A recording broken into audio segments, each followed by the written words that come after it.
हमने अभी बेसिक जरा किया था और ये पास पेपर से एक चीज हमें और हाईलाइट होती है कि कैश फ्लो भी समटाइम कैलकुलेट करना पड़ता है, ठीक है।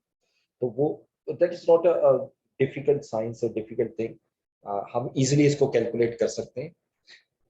ये क्वेश्चन मैं यहीं से स्टार्ट करता हूँ, क्वेश्चन नंबर 1 से।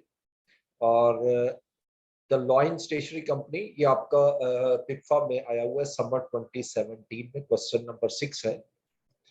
The Lloyd Stationery Company is considering the purchase of a latest press considered top of the line, which would cost 200,000. ये जो 200,000 की अमाउंट है, ये मेरी इन्वेस्टमेंट की अमाउंट है, डेफिनेटली जो ईयर 0 में आएगी। The estimated cash benefits from its operations are likely to be as follows. ये हमें कैश बेनिफिट मिल रहा है हर साल का, 50,000 से स्टार्ट हुआ और 20,000 तक हमें कैश बेनिफिट मिलेगा हर साल। Depreciation on the press is to be charged on straight line basis over the lifetime, which would be 10 years. अच्छा, अब यहाँ पर एक चीज ख्याल करनी है कि डेप्रिसिएशन जो है वो नॉन कैश एक्सपेंस है और हमारा जो इन्वेस्टमेंट अप्रेजल की टेक्निक्स हैं वो कैश बेस्ड होती है, यानी इसको हमें कुछ नहीं करना अभी तक जितना मैंने पढ़ा है। लेकिन आगे पढ़े तो अज्यूम लिख करता है 50% टैक्स रेट। देखिए बेसिकली टैक्स जो है ना वो कैश पे नहीं होता, टैक्स प्रॉफिट पर होता है और प्रॉफिट निकलता है जब हम डेप्रिसिएशन कैश बेनिफिट में से लेस करेंगे। यानी इसमें हमें करना क्या है कि पहले कैश जो दिया हुआ है बेनिफिट, इस कैश को हम अज्यूम करेंगे, क्योंकि यहाँ मेंशन नहीं है, इसको अज्यूम करेंगे this cash benefit is cash before tax, cash flow before tax. उसमें फिर हम उसको पहले कन्वर्ट करेंगे प्रॉफिट में, ठीक है। प्रॉफिट कैसे निकलेगा? सिंपल, इसमें डेप्रिसिएशन अगर मैं माइनस कर दूं ना तो प्रॉफिट आ जाएगा। कैश फ्लो में अगर मैं डेप्रिसिएशन माइनस कर दूं तो वो मेरा प्रॉफिट आ जाएगा, लेकिन वो होगा प्रॉफिट बिफोर टैक्स। फिर उसमें से 50% टैक्स मैं लेस करूंगा जो कि रेट दिया हुआ है, और 50% टैक्स रेट लेस करने के बाद जो आएगा वो प्रॉफिट आफ्टर टैक्स होगा, और इसमें दोबारा डेप्रिसिएशन ऐड कर देनी है ताकि मैं कैश में कन्वर्ट हो जाए, ठीक है। बेसिकली मुझे चाहिए होता है कैश फ्लो आफ्टर टैक्स। ये क्वेश्चन में जो कैश फ्लो दिया हुआ है ये बिफोर टैक्स है, ठीक है। इसको आफ्टर टैक्स में कन्वर्ट करना है। अब रिक्वायरमेंट तो क्वेश्चन की देखें तो पहले पे बैक पीरियड है, फिर average annual return on original investment है, नेट प्रेजेंट वैल्यू है, और discounted cash flow return rate of return. इस सब के लिए मुझे डेफिनेटली सबसे पहले तो कैश फ्लो निकालने पड़ेगी, ठीक है। कैश फ्लो पहले कैलकुलेट करते हैं, उसके बाद फिर बाकी कैलकुलेशन होगी। तो ये क्वेश्चन नंबर 1, Deloitte Stationery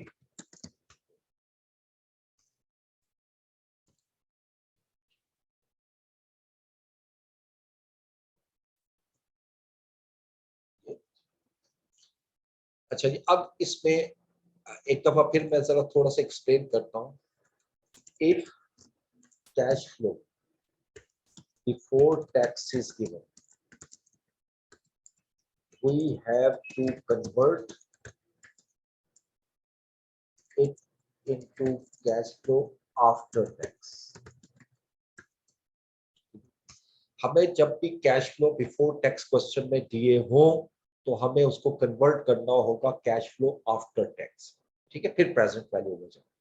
अच्छा, आप बजाय तो बड़ा सिंपल नजर आता है कि कैश फ्लो बिफोर टैक्स दिया हुआ है, मुझे आफ्टर टैक्स चाहिए सिर्फ टैक्स लेस कर। ऐसा नहीं है, क्योंकि टैक्स कैश फ्लो पे नहीं निकलता, टैक्स प्रॉफिट पर होता है। तो इस पे मेथड, 2 मेथड होते हैं, मैं दोनों मेथड समझाऊंगा। मेथड नंबर 1 जरा कॉन्सेप्चुअली समझ आ जाती है लेकिन लेंथी है, दूसरा जरा थोड़ा सा रिवर्स वर्किंग और वो जरा शॉर्ट है। मेथड 1 में हम क्या करते हैं कि पहले हम लेंगे कैश फ्लो बिफोर टैक्स, ठीक है। इसमें से हम लेस करेंगे डेप्रिसिएशन। जब मैं इसमें से डेप्रिसिएशन लेस कर दूंगा, जो आंसर आएगा वो कहलाएगा प्रॉफिट बिफोर टैक्स। अब इसको इसमें से मैं लेस करूंगा टैक्स, जो भी रेट दिया हुआ उसके हिसाब से, क्योंकि टैक्स कैश फ्लो पे नहीं लगना, टैक्स प्रॉफिट पे लगना। इसलिए हमने कैश को पहले प्रॉफिट में कन्वर्ट किया, फिर टैक्स लेस किया, तो अब मेरे पास आंसर आ गया प्रॉफिट आफ्टर टैक्स।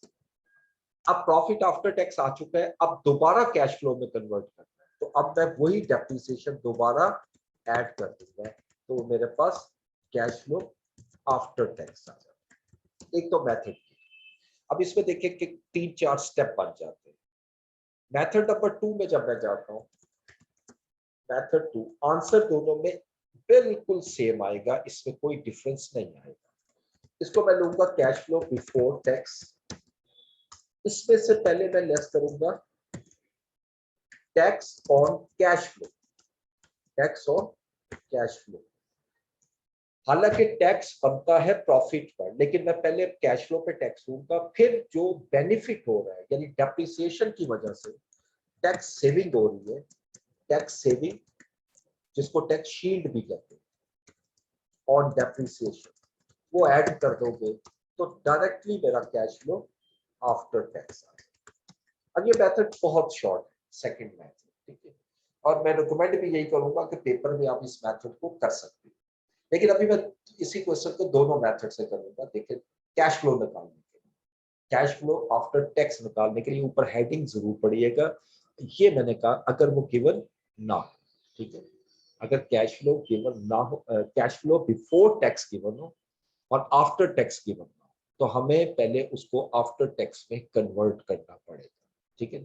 तो मैं इसको पहले मेथड नंबर 1 में लेके चलता हूँ। अब जैसे मैंने लिखा है उसके मुताबिक देखते जाएं। पहले तो ईयर लेते हैं,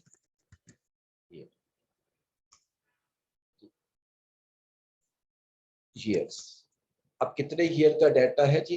कैश फ्लो मुझे 10 साल जनरेट होते हैं, ठीक है। मैं इसको 1 2 इसको लेके 3 4 5 6 7 8 9 10, ये 10 ईयर्स का कैश फ्लो आ जाए। ये मैंने अभी ईयर्स लिखे हैं आपके सामने, दीज आर द ईयर्स।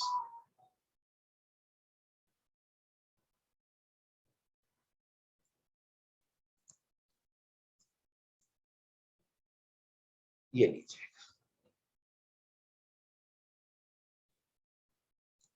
अच्छा, अब इसके बाद मुझे चाहिए कैश फ्लो बिफोर टैक्स। ये जो क्वेश्चन में गिवन है वो cash flow before tax consider है। This is cash flow before tax. अब ये जो हमें गिवन है ये 50,000, देखिए ऊपर लिखते हैं estimated cash benefit from its operations are likely to be, यानी उससे जो हमें कैश जनरेट होगा। ठीक है, बात है ये वो है जो जनरेट हो रहा है, तो इस पे अभी टैक्स पे नहीं हुआ हुआ, इसलिए हम इसको tax cash flow before tax लेंगे। और पहला आ रहा है 50,000, देन 80,000 ईच,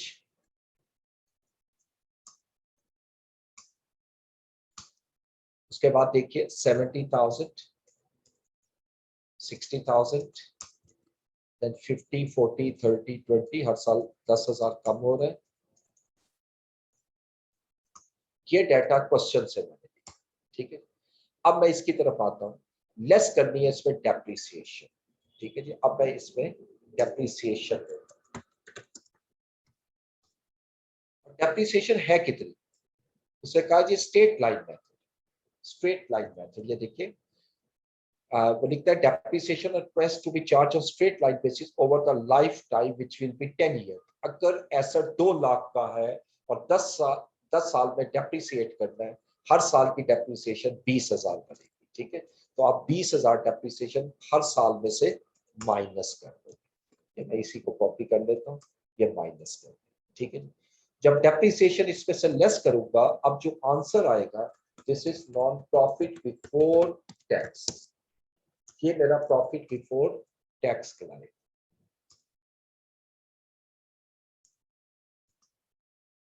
ठीक है जी। अब इसमें से मैं माइनस करता जाता हूं इसको, तो ये प्रॉफिट बिफोर टैक्स निकलता है, ये देखिए, ठीक है जी।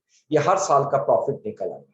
अब मैं टैक्स लेता हूं, tax at a rate of 50%। Question में हमें पढ़ा था कि टैक्स रेट जो है अज्यूम 50% टैक्स रेट, यानी ये जो टैक्स है इसको लेस करना है, इसको मैं इसका 50% अमाउंट माइनस कर देता हूँ, 50%, ठीक है। सिर्फ आखिरी साल में टैक्स नहीं आएगा क्योंकि उस साल में कोई प्रॉफिट ही। अब इस टैक्स में से इसको जब टैक्स लेस करूंगा, this is non profit after tax, profit after tax. ठीक है जी। अब आफ्टर टैक्स निकालने के लिए क्या करेंगे, बिफोर टैक्स में जो टैक्स है वो लेस कर देंगे, ऑटोमेटिकली मेरे पास आफ्टर टैक्स आ गया। अब ये देखिए मैंने ये सारे स्टेप आपके सामने किए, बहुत इजी है, लेंथी जरूर है बट इजी है।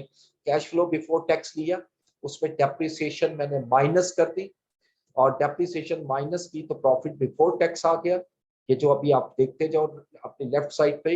उसके बाद टैक्स लेस किया तो प्रॉफिट आफ्टर टैक्स। अब मैं दोबारा डेप्रिसिएशन ऐड कर दूंगा, अब डेप्रिसिएशन दोबारा लिखने की जरूरत नहीं है, बस ऐड कर दूंगा। तो अब मैं इसको जब ऐड करूंगा तो this will become cash flow after tax, ये कैश फ्लो आफ्टर टैक्स मेरा बन जाएगा। ठीक है। अब आफ्टर टैक्स कैश फ्लो के लिए मैं क्या करता हूं, प्रॉफिट आफ्टर टैक्स में प्लस कर देता हूं डेप्रिसिएशन, ये डेप्रिसिएशन प्लस कर दी, ये मेरा कैश फ्लो। अब ये मेरा फाइनल फिगर है जिसको मैं थोड़ा सा हाईलाइट कर रहा हूं, ये मेरा फाइनल है जिससे मैंने सारी कैलकुलेशन कर दी। ठीक है। ये मेथड नंबर 1 कैश फ्लो। अब मैं इसके मेथड नंबर 2 को पहले एक्सप्लेन करता हूं और फिर आगे हम सॉल्यूशन की तरफ जाएंगे। दोनों में से कोई एक ही मेथड आप यूज करोगे, दोनों मेथड यूज करने की जरूरत नहीं। अब मेथड नंबर 2 में देखिए, मेथड नंबर 2 में मैंने आपसे कहा कैश फ्लो बिफोर टैक्स लेना है, तो पहले ये दो चीजें तो एज इट इज ले लेते हैं, इसमें कोई मसला नहीं, ये तो क्वेश्चन में गिवन है। ठीक है, ईयर्स भी ले लिए और कैश फ्लो बिफोर टैक्स भी ले लिए। अब मैंने क्या करना है, इसमें से टैक्स लेस करना है कैश फ्लो पे। ठीक है, अब मैं लेता हूं टैक्स ऑन प्रॉफिट नहीं, टैक्स ऑन कैश फ्लो। ये जो कैश फ्लोज मैंने लिखे हैं इस पे टैक्स निकालते जाएं, और टैक्स रेट वही है एट 50%, एट 50%। और ये 50% कैसे निकलेगा, इसका 50% लिया 25,000, ये सारा कैलकुलेट करने यहां तक हर एक का 50%। ठीक है जी। अब ये देखें मैंने इसको लेस किया और ऐड किया टैक्स सेविंग ऑन डेप्रिसिएशन। अब डेप्रिसिएशन पे जो टैक्स सेव होगा, सेविंग का मतलब क्या है, टैक्स सेविंग ऑन डेप्रिसिएशन, इसका मतलब क्या है। देखिए जब हम डेप्रिसिएशन को एज एन एक्सपेंस रिकॉर्ड करते हैं, एक्सपेंस रिकॉर्ड होने से मेरा प्रॉफिट सेव हो जाएगा, और प्रॉफिट सेव होने से मुझे टैक्स बचेगा। अब कितना डेप्रिसिएशन है मेरी, हर साल की डेप्रिसिएशन एक ही है 20,000। अगर 20,000 में एक्सपेंस रिकॉर्ड करता हूं तो 10,000 मेरा सेव हो जाएगा, 50% सेव हो जाएगा। तो यानी 20,000 का 50% हर साल में ऐड करूंगा, ये हर साल मैंने ऐड कर दिया क्योंकि हर साल की डेप्रिसिएशन सेम। अब इन तीनों को प्लस माइनस कर लो तो that is cash flow after tax, ये कैश फ्लो आफ्टर टैक्स आ गया। इन तीनों को यानी 50,000 पे 25 माइनस किया, 10 प्लस किया, ये 35,000, और ये सारा कैलकुलेट किया। अब आप देखो ये जो मैंने ऊपर आंसर निकाला हुआ है दिस वन, ये 35 50 50 50 35 50 50 50 45 40 35 30 25 20 और सारा वही। This is the easiest method जो मैंने सेकंड किया, ये आसानी से आप कैलकुलेट कर सकते हैं। ठीक है, ये दो में से कोई एक मेथड एग्जामिनेशन में आपने यूज कर। अच्छा, मैं अब आप लोग अगर क्वेश्चन के आंसर दे दूं सॉल्व करने से पहले।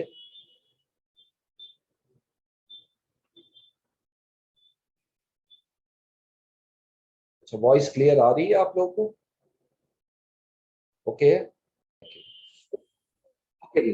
तो इसमें अब पहला क्वेश्चन आपने किया है कि पेपर में कैसे पता लगेगा cash flow before tax given है या आफ्टर टैक्स। देखिए इसमें बड़ी क्लियर चीज है, अगर इस वर्डिंग को देखें आप तो इसके अंदर एक वर्ड लिखा है estimate cash benefit from operations are likely. देखिए जो ऑपरेशन से, जैसे आप बिजनेस कर रहे हो वहां से जो कैश जनरेट कर रहे हो वो कैश फ्लो बिफोर टैक्स ही है ना, टैक्स तो उसके बाद पे करोगे, इसलिए हम इसको कैश फ्लो बिफोर टैक्स ले रहे हैं, आफ्टर टैक्स नहीं ले रहे।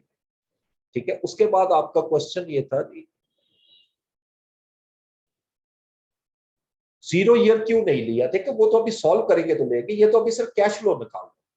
जब हम प्रॉपर सॉल्यूशन में आएंगे, प्रॉपर से मतलब है कि जब IRR निकालना है, कोई और चीज निकालनी है, उसके लिए आएगी। ठीक है,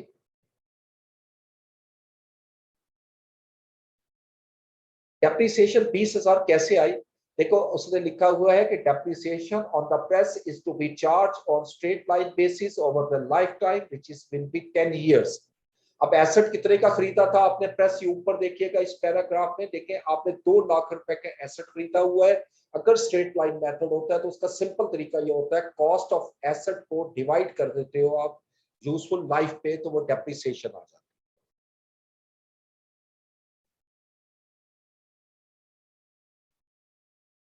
अच्छा, हम डेप्रिसिएशन एड बैक डेप्रिसिएशन को रिवर्स करने के लिए किया, कैश में डेप्रिसिएशन नहीं होती इसलिए। यस, देखो cash is other than depreciation, और कैश में से अगर डेप्रिसिएशन लेस करूंगा तो प्रॉफिट आ जाएगा, और प्रॉफिट में डेप्रिसिएशन ऐड करूंगा तो ऑब्वियसली कैश फ्लो बन जाएगा, एक दूसरे का रिवर्स चलेगा। अच्छा, टैक्स सेविंग आप रिपीट कर दें, देखिए मैं दोबारा रिपीट करता हूं, जितनी डेप्रिसिएशन निकली है ना उसको टैक्स रेट से मल्टीप्लाई कर दो, वो टैक्स सेविंग। यानी आपका 20,000 की एक साल की डेप्रिसिएशन और 50% आपका टैक्स रेट सेव होगा। तो इसका मतलब है कि 20,000 अगर एक्सपेंस रिकॉर्ड करता हूं तो 10,000 मेरा टैक्स सेव हो जाएगा, वो टैक्स सेविंग आ जाएगी। ठीक है जी, ये 10,000 मैंने अभी एक्सप्लेन किया। कैश फ्लो पे टैक्स नहीं होता सेकंड मेथड में, और काइंडली टैक्स सेविंग का कॉन्सेप्ट रिपीट कर दे। देखिए सेकंड मेथड शॉर्टकट मेथड होता है, इसमें हम बेशक प्रॉफिट पे टैक्स होता है।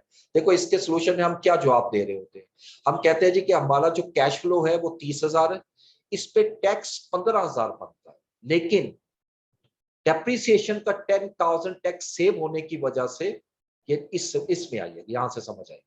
देखिए मैं ये कहूंगा कि जी 50,000 मेरा कैश फ्लो है, इस पर 25,000 टैक्स बनता है, लेकिन डेप्रिसिएशन की वजह से 10,000 मेरा टैक्स सेव हो जाएगा। ठीक है, यानी मुझे 15,000 टैक्स पे करना पड़ेगा, तो ये 35,000 हो जाएगी। इसका मीनिंग ये है। दोबारा एक्सप्लेन एक बार फिर कर देता हूँ, एक बार फिर कर देता हूँ।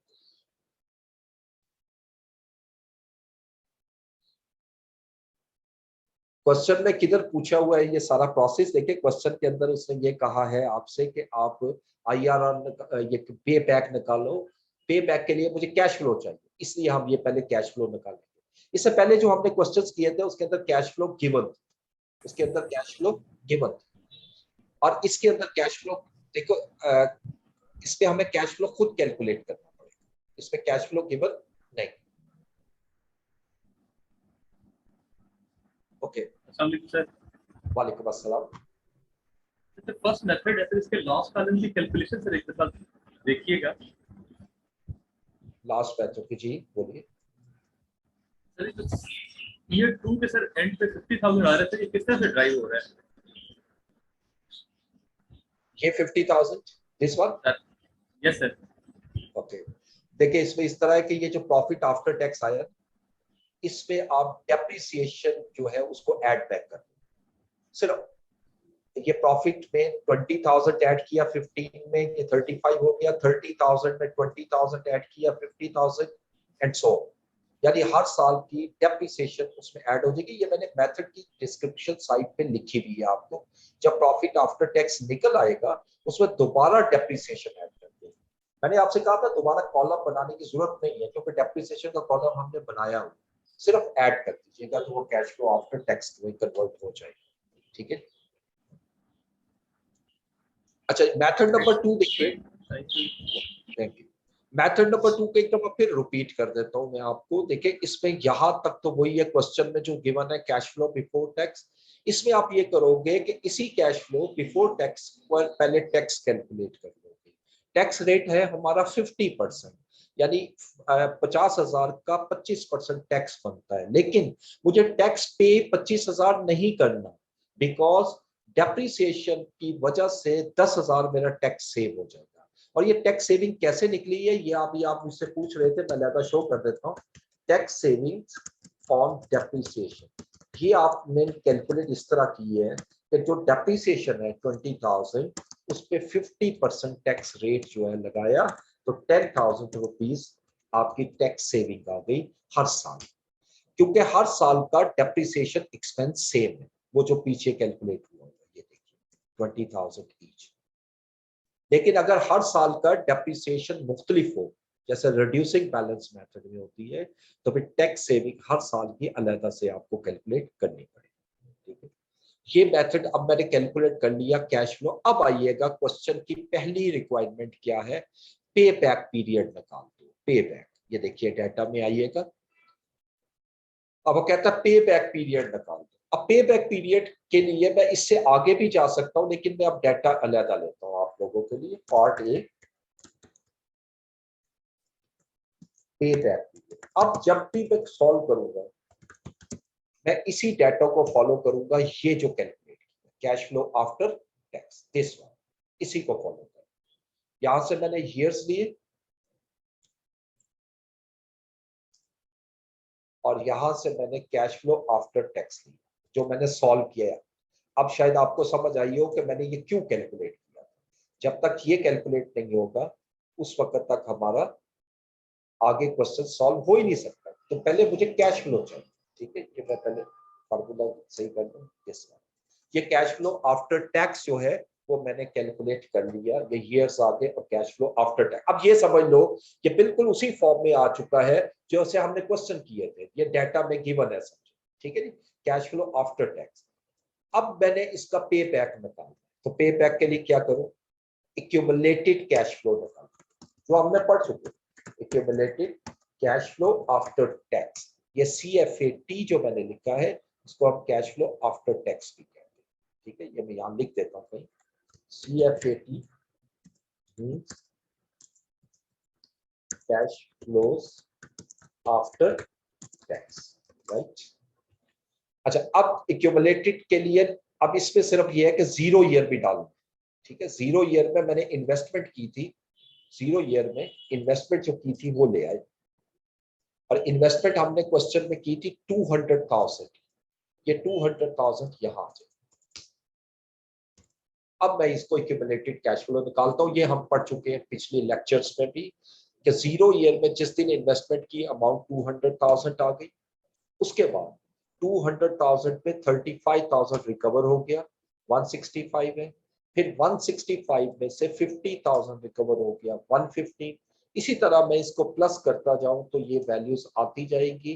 देखो ये मेरी पहले नेगेटिव वैल्यूज थी, फिर पॉजिटिव आ गई। अब पे बैक पीरियड निकालता हूं मैं, पे बैक पीरियड। अब पे बैक पीरियड में हमने क्या पढ़ा था, 1 से स्टार्ट करेंगे और जहां जहां आपका माइनस वैल्यू आ रही है वहां हम 1 लिखते जाएंगे, ये सारा 1 आ गया। और जहां पर पॉजिटिव वैल्यू आ रही है, ये पॉजिटिव वैल्यू, वहां पर आप क्या करोगे, यानी 15,000 को डिवाइड कर दोगे 45,000 से, तो 0.533, इसकी वर्किंग भी शो कर देता हूं। यानी जितना कैश फ्लो चाहिए था हमें 15,000, उसको डिवाइड कर दूंगा इस साल जो कैश फ्लो जनरेट हुआ 45,000, ये 0.33। इसको जब प्लस करूंगा तो दैट इज अ पे बैक पीरियड इन ईयर्स। इसको अगर हम देखें तो 4.33 years is the payback period. This is the first answer. ये पहला आंसर है।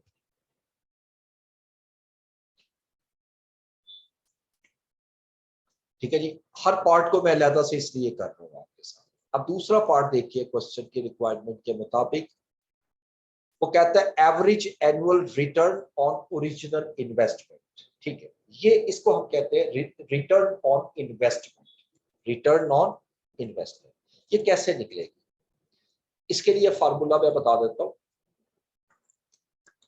पार्ट बी,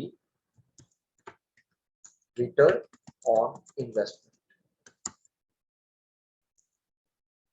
और इसका सिंपल सा फार्मूला एक होता है average profit, not cash flow, average profit divided by original investment into 100, बस इतना सा काम करना, आप एवरेज निकाल। अच्छा, अब जब ये क्वेश्चन दिया हो जिसमें ये रिक्वायरमेंट दी हो, तो सेकंड मेथड से ये प्रॉफिट नहीं निकलता। प्रॉफिट हमारा यहां पर होता है, ये देखिए प्रॉफिट आफ्टर टैक्स। इसको एवरेज कर, एवरेज करने का तरीका क्या होता है, जितनी वैल्यूज है इनको प्लस करके इसको उस नंबर पे डिवाइड कर। ठीक है, ये आपने पढ़ा हुआ है सम ऑफ एक्स ओवर एन, यानी ये जितनी वैल्यूज है।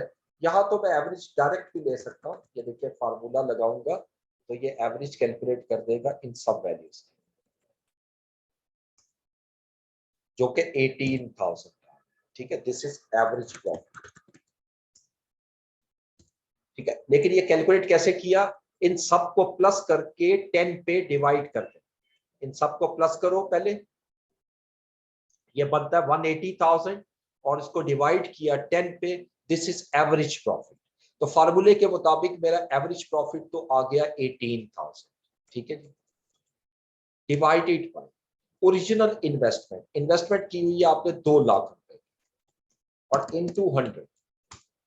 ठीक है जी, इसको कैलकुलेट करेंगे तो मेरा आंसर आ जाएगा।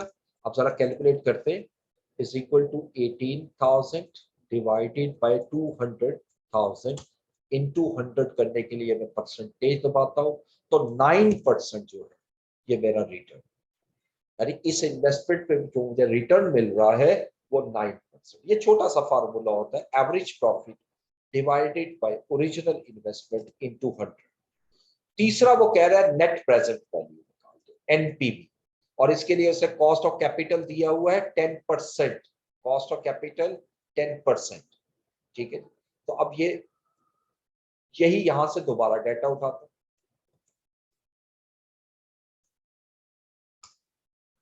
पार्ट सी नेट प्रेजेंट, ये डाटा दोबारा से इसको मैं रिफ्रेश करता हूं। ठीक है जी, ये वही कैश फ्लो है जो आपने वहां पे कैलकुलेट किया था मेथड 1 से या मेथड 2 से। अब मुझे present value, net present value निकालनी है और डिस्काउंट फैक्टर दिया हुआ है 10%। अब नीचे टेबल दी हुई, ये देखो ये टेबल है 10% वाली, 15%, 16% और 20%। ठीक है, अब यहां पर आपका ऑब्वियसली उसने 10% कहा है तो मैं 10% का फैक्टर लूंगा, मैं टेबल से नहीं लेता क्योंकि आंसर वही आएगा, मैं इसको खुद कैलकुलेट करता हूँ। ठीक है, जैसे हमने सीखा था प्रेजेंट वैल्यू फैक्टर एट 10%, मैं 10% पे फैक्टर निकालता हूँ, 0 ईयर का फैक्टर तो आएगा 1।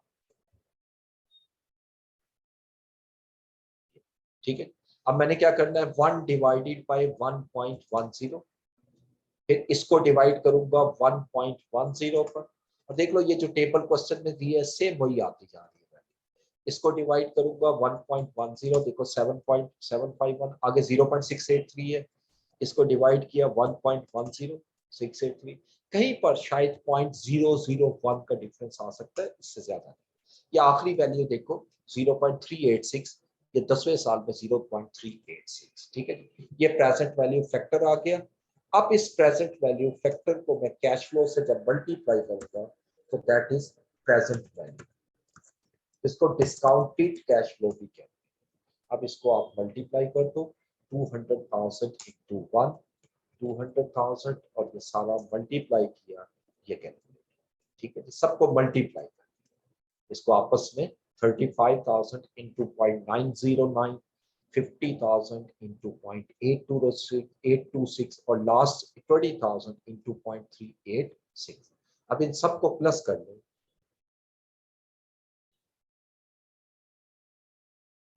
तो ये 45,656 जो आंसर आया, that is net present value, this is not NPV, और ये मेरा आंसर आ।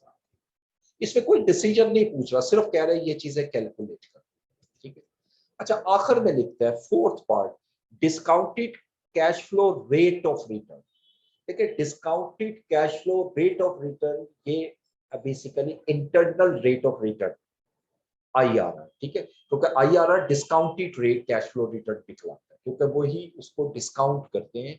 यानी इसका भी मीनिंग वही है कि ये वो रेट है जहां पर आपका नेट प्रेजेंट वैल्यू 0 हो जाए।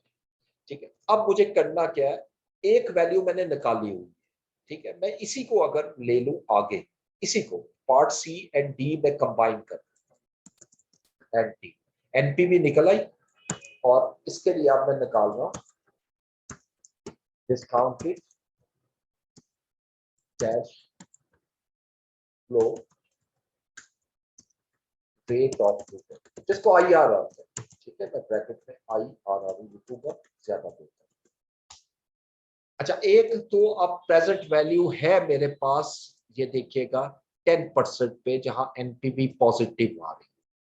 अब मुझे एक ऐसी वैल्यू चाहिए जहां पर एनपीवी नेगेटिव आ रही है। उसके लिए मुझे डिस्काउंट रेट मुख्तलिफ दिए हुए, 15% भी दिया हुआ है, 16% भी गिवन है, और 20% भी गिवन है। अब बेहतर ये है ऐसे क्वेश्चन में कि सबसे आखिरी वाला उठाइए जब ये गिवन हो ना। उसकी वजह ये होती है कि लास्ट को उठाऊंगा तो ये कंफर्म नेगेटिव आए, हो सकता है 16 भी नेगेटिव हो, लेकिन वो रिस्क है। 20 कंफर्म आए, ठीक है, तो मैं 20% प्रेजेंट वैल्यू फैक्टर लेता हूँ, प्रेजेंट वैल्यू फैक्टर एट 20%। तो पहला फैक्टर उसी तरह 1 आएगा, उसके बाद 1 को डिवाइड कीजिएगा 1.20 से, इसको डिवाइड कर दे 1.20 एंड सो ऑन। ये वही वैल्यूज आ रही है जो आपको टेबल में भी दी है। देखो आखिरी टेबल में, ये टेबल की आखिरी वैल्यू 0.162, तो टेबल से भी उठा सकते हैं, सेम वही वैल्यू। ठीक है, जब इसको मैं मल्टीप्लाई करूंगा तो अब ये प्रेजेंट वैल्यू कैलकुलेट हो जाएगी। अब इसको मल्टीप्लाई करते हैं, फिर 200,000 इंटू 1 और 35,000 इंटू 0.833, 50,000 0.694 एंड सो। अब इसको टोटल किया तो ये माइनस वैल्यू देखो आ गई, दिस इज अगेन एनपीवी, ये 26,763 वैल्यू है। अब इसकी वजह से मैं IRR का फार्मूला लगाता हूँ जो हमने लास्ट लेक्चर में पढ़ा था, और इस पे हमने पढ़ा था A प्लस एनपीवी A, इसको आपने स्मॉल a डाल, चलिए capital, divided by n of a, n of a minus n of b,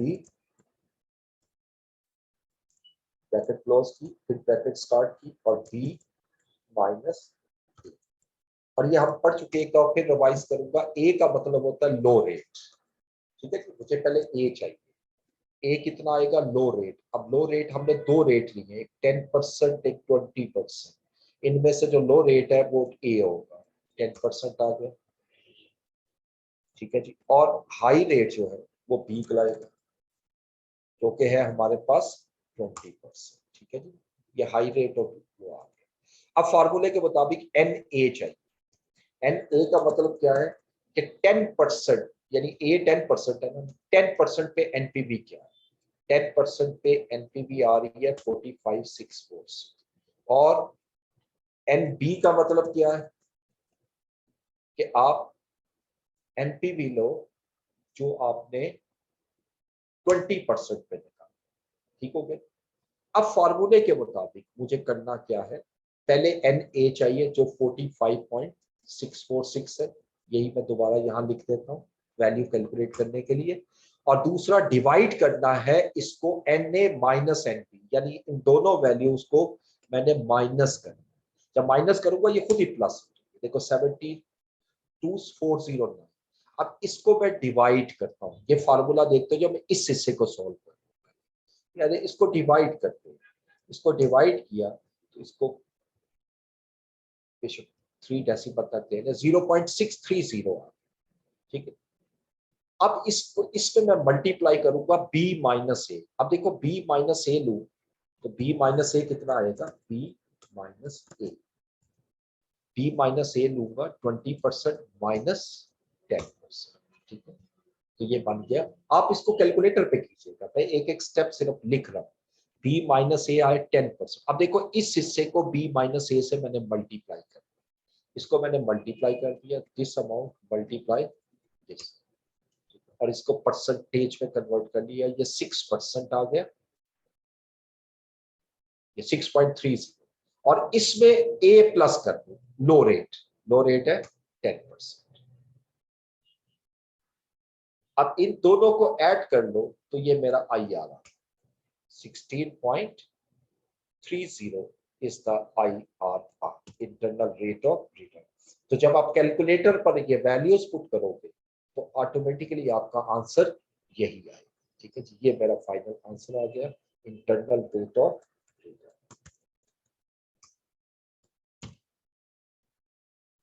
तो ये क्वेश्चन जब पेपर में आपको आया था तो काफी लेंथी क्वेश्चन था और सिर्फ 10 मार्क्स का था, देखो 2.5 ईच। इसमें एक आधा पार्ट सिर्फ छोटा है, क्योंकि इसके लिए आपको पहले ये एक्सरसाइज करनी पड़ेगी, ये कैश फ्लो निकालना पड़ेगा। ठीक है, चाहे मेथड 1 को यूज करें या मेथड 2 को यूज करें, उसके बाद फिर आप सॉल्व करना शुरू करें। तो मैंने अलग अलग करके आपको ये क्लियर किया।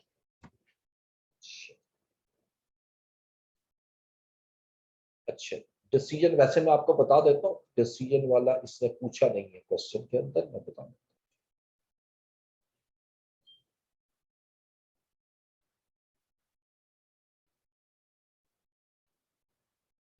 कैश फ्लो आफ्टर टैक्स निकालने के लिए जो कैलकुलेशन की है वो भी सॉल्यूशन का हिस्सा है या फिर सेपरेट वर्किंग करनी है, this is the part of solution, क्योंकि जब तक वो नहीं होगा आप आगे बढ़ नहीं सकते। डिवाइडेड बाय 9 नहीं करेंगे, नहीं डिवाइड बाय 9 तो वो तब करेंगे ना जब वो वाला मेथड यूज करेंगे जो मैंने आपको बताया, ठीक है, उसके अलावा तो नहीं करेंगे। ईयर 10 डिसीजन में बता, देखो डिसीजन इसका सिंपल, देखो पे बैक पीरियड पे मैं इस पे डिसीजन इसलिए नहीं ले सकता, मुझे कट ऑफ पीरियड नहीं दिया हुआ। ठीक है, आंसर आ रहा है 4.33 ईयर्स, और हमने पढ़ा था ये इंडिपेंडेंट है क्योंकि एक सिंगल प्रोजेक्ट है। अब इस पे एक्सेप्टेंस तब होती है जब इसका ये जो पे बैक पीरियड है ये हमारा जो से कम है, यानी कट ऑफ पीरियड से कम, क्योंकि कट ऑफ पीरियड है नहीं तो इसमें डिसीजन नहीं ले सकता। रिटर्न ऑन इन्वेस्टमेंट मुझे मिल रहा है 9%। ठीक है, मेरा एक्सपेक्टेड रिटर्न कितना है, 10%। क्वेश्चन में देखिए मेरा एक्सपेक्टेड रिटर्न है 10%, ये जो कॉस्ट ऑफ कैपिटल है ये 10, यही एक्सपेक्टेड रिटर्न, और ये प्रोजेक्ट मुझे 9% रिटर्न जनरेट कर देगा। अगर मैं रिटर्न ऑन इन्वेस्टमेंट की बेसिस पर डिसीजन लूं तो मैं इसको रिजेक्ट करूंगा, लेकिन एनपीवी की बेसिस पर देखिए, एनपीवी पॉजिटिव है तो मुझे इसको एक्सेप्ट कर लेना चाहिए। ठीक है, और आईआरआर देखिए, आईआरआर मेरा पास 16.30 और ये मेरा कॉस्ट ऑफ कैपिटल से ज्यादा है तो मुझे एक्सेप्ट कर लेना चाहिए। अब दो आपको कह रहे हैं, दो आपके मेथड जो है इन्वेस्टमेंट अप्रेजल के, वो आपसे ये कह रहे हैं कि आप इसको एक्सेप्ट करो, और एक मेथड ऐसा है जो आपसे कह रहा है कि इसको रिजेक्ट कर दो। ऑलवेज रिमेंबर, अगर कहीं पर कॉन्फ्लिक्ट आता है तो सबसे बेस्ट मेथड जो कंसीडर होता है that is net present value. आपने सिर्फ उसको प्रेफरेंस देकर आपने डिसीजन करना। ठीक है,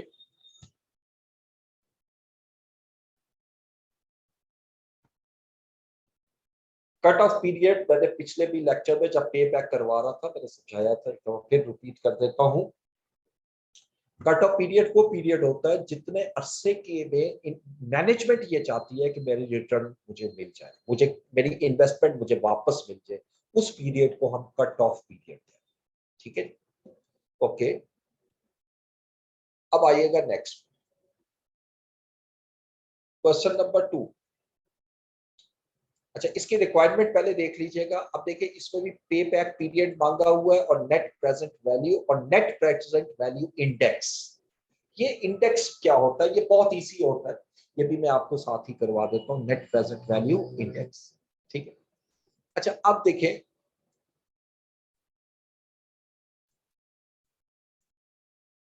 क्वेश्चन पढ़िए। अगेन कैश फ्लो गिवन नहीं है, मुझे कैश फ्लो निकालना पड़ेगा। ठीक है, देखो ये अब याद रखना है, जिस क्वेश्चन के अंदर कैश फ्लो गिवन ना हो जैसे अगर नीचे जाता हूं तो कुछ क्वेश्चन में कैश फ्लो गिवन, जैसे जो हमने लास्ट टाइम भी किया था, ये देखिए ये कैश फ्लो आपके पास गिवन।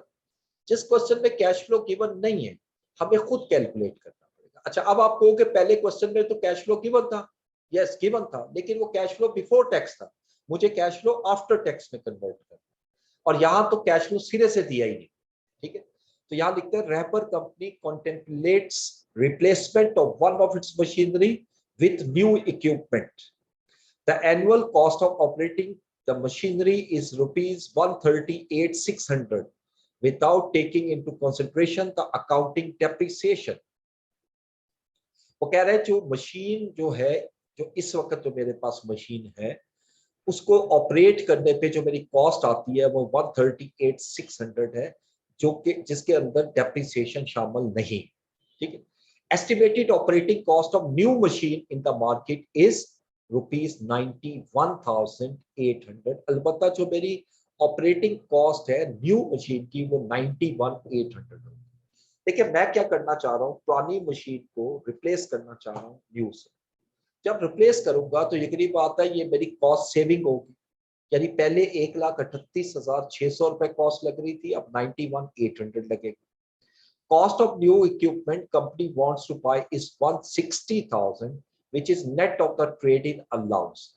यानी वो जो मशीन आपने खरीदनी है उसके लिए जो आपने पे किया है वो 160,000 है, net of trade in allowance, यानी इसमें ओल्ड मशीनरी को देने के बाद जो अमाउंट बचती है। यानी ये समझ ले जो मार्चा जिसको कहते हैं ना, एक्सचेंज करना, एक मशीन देकर उसकी जगह नई मशीन देकर, पुरानी मशीन दे रहा हूं मैं और उसकी जगह नई मशीन दे रहा हूं, और उसके साथ 160,000 रुपीज पे कर। ठीक है, useful life of equipment is estimated to be 8 years। 8 साल लाइफ है with no salvage value। Assumption is made that income tax is 50% and cost of capital is 8%. Company uses straight line method and the annual depreciation charge is 20,000। Book value of old machine is 0। यहां हर साल की cash flow same, हर साल। पिछले question में हर साल का cash flow same नहीं था, स्वाय 2-3 सालों, हर साल मुख्तलिफ नजर आया। ठीक है, इस क्वेश्चन में एक आसान चीज ये है कि हर साल का कैश फ्लो जो मैं कैलकुलेट करूंगा वो सेम हो, तो एन्युटी मेथड लगाऊंगा, और ये जो टेबल दी हुई है ये गौर से देखिए, ये एन्युटी टेबल। ठीक है, कैसे पता लगेगा एन्युटी टेबल है या दूसरी टेबल है?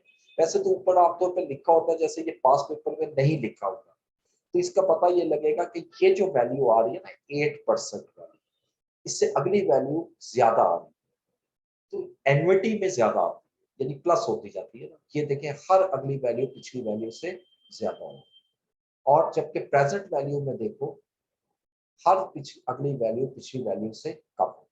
यहाँ से आपको अंदाजा हो जाएगा कि एन्युटी टेबल है या प्रेजेंट वैल्यू टेबल। ठीक है, होती ये भी प्रेजेंट वैल्यू टेबल है, ये एन्युटी टेबल है। ये असल में 2 years का मतलब है कि 1 और 2 year का फैक्टर को प्लस किया, 3 year का मतलब है कि 1, 2, 3 years के फैक्टर को प्लस किया। अब इसमें पहले मुझे कैश फ्लो निकालना है, उसके बाद देखते हैं हम क्या क्या चीज कैलकुलेट करेंगे।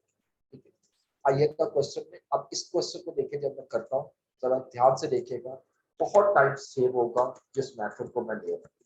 रहबर कर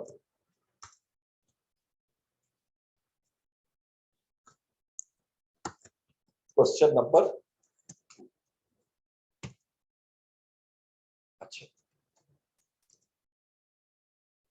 ओके, देखिए हमारी इन्वेस्टमेंट किस साल में हो रही है? 0 ईयर, और कितनी इन्वेस्टमेंट है? 1,60,000।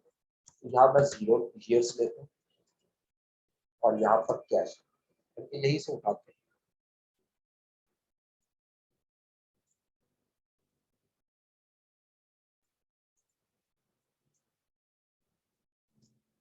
ईयर्स आ गए, और ये जो हमें दिए हुए ना क्वेश्चन, यहाँ मुझे कैश फ्लो चाहिए, कैश फ्लो आफ्टर टैक्स, मुझे कैश फ्लो आफ्टर टैक्स जो है वो कैलकुलेट। ठीक है, अब ईयर्स में चलते हैं।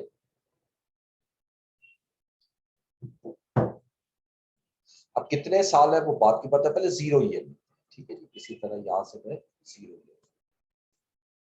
ईयर में मेरी इन्वेस्टमेंट कितनी है? इन्वेस्टमेंट है मेरी 160,000। ये मेरा कैश आउटफ्लो होगा। पुरानी मशीन देकर मैं जब नई मशीन दूंगा तो 1,60,000 रुपए मुझे कैश पे करना है। उसके बाद हर साल मुझे कैश जनरेट होगा, हर साल, ठीक है। अब इसके लिए चूंकि इक्वल है, यानी ये पहले साल से लेकर 8वें साल तक, ईयर 1 से लेकर 8 ईयर, ये मैं ये सेक्टर में लिया। हमारा कितना कैश फ्लो जनरेट होगा इसको मैं कैलकुलेट करता हूँ थ्रू वर्किंग नंबर 1, इसको वर्किंग के थ्रू बताऊंगा, ठीक है जी। यहाँ आते हैं वर्किंग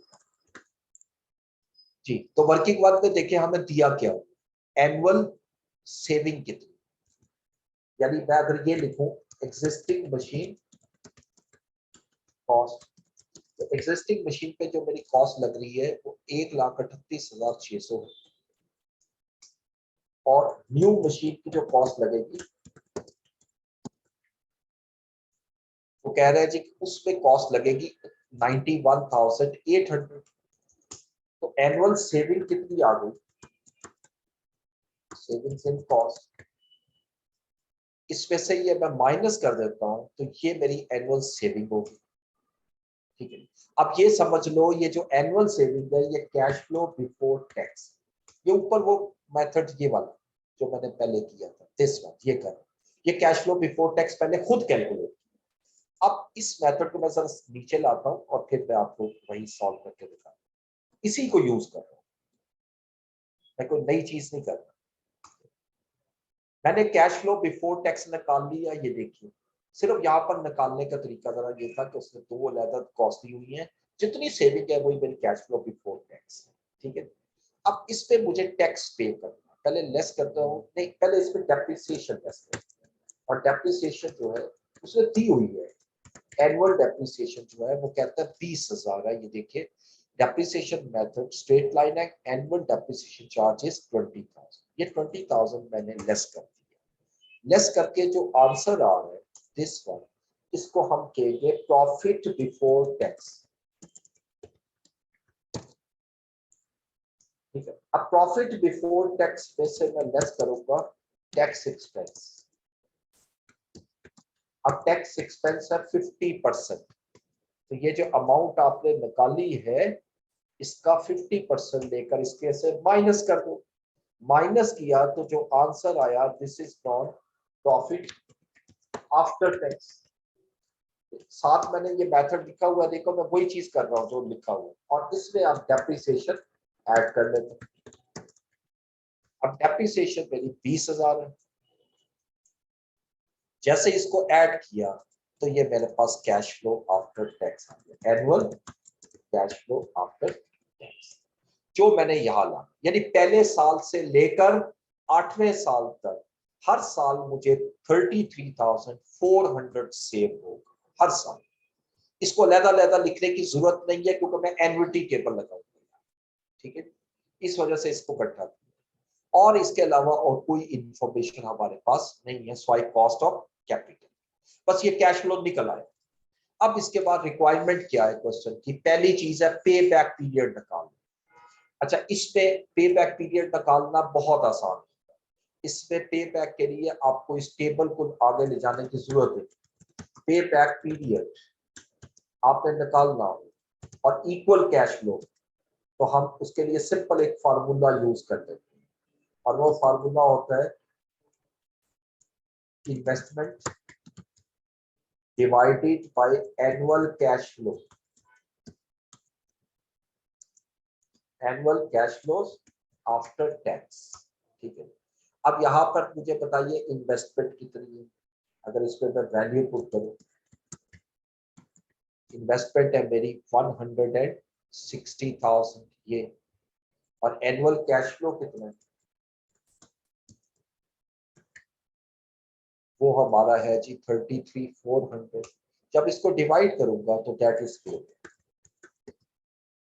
यानी 160,000 को डिवाइड की कर दिया मैंने 33,400 पे और इसका कॉमा में कन्वर्ट कर दीजिएगा 4.79 ईयर्स जो है ये मेरा पे है, यानी 4.79 ईयर्स में 79 ईयर्स में मेरी ओरिजिनल इन्वेस्टमेंट जो है वो रिटर्न हो जाए।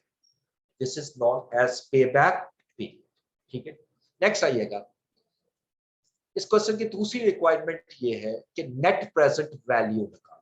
ठीक है, तो हमें प्रेजेंट वैल्यू फैक्टर चाहिए, अभी निकल आएगी प्रेजेंट वैल्यू फैक्टर एट 8%। 8% क्यों ले रहा हूं कि उसने क्वेश्चन में 8% दिया हुआ, उससे क्वेश्चन में 8% दिया हुआ है। ये देखिए डिस्काउंट रेट यानी कॉस्ट ऑफ कैपिटल इज 8%, तो मैं 8% दूंगा। अब 8% की टेबल लेने का तरीका देखिए, ये 8% है और क्वेश्चन ये कह रहा है कि 0 ईयर का तो आपको पता है 1 आता है। अब यहां पर आपने एन्युटी फैक्टर लगाना है, एन्युटी फैक्टर। ठीक है जी, एन्युटी फैक्टर कहां से लूं, यहां से 8 ईयर में जाइए और आखिरी वैल्यू उठाइए 5.7466, ये आपको नजर आ रहा है, ये एन्युटी है 5.7466। ठीक है, एक डेसिमल और बढ़ा देते,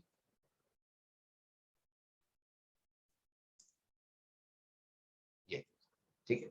अब जैसे मैं इसको मल्टीप्लाई करूंगा तो ये मेरे पास प्रेजेंट वैल्यू है। अब 160,000 को मल्टीप्लाई किया 1 से और 33,400 को 5.7466 से, इन दोनों को ऐड कर लो 31,960 इज द एनपीवी। यही मेरा आंसर है, दिस इज नॉट एनपीवी। ये क्वेश्चन की दूसरी रिक्वायरमेंट थी कि उसने कहा जी आईआरआर निकाल, सॉरी एनपीवी निकाल। आगे लिखते हैं एनपीवी इंडेक्स। अच्छा, एनपीवी इंडेक्स में यहां ले रहे हैं, इसके लिए फार्मूला याद रखिएगा। एनपीवी इंडेक्स, इसका फार्मूला सिंपल ये होता है कि एनपीवी डिवाइडेड बाय इन्वेस्टमेंट।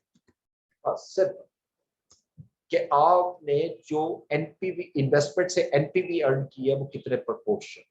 अब देखो एनपीवी हमारी है 31, अगर मैं अलग-अलग लिख दूंगा आपको, एनपीवी हमारी है 31,936 और इन्वेस्टमेंट कितनी है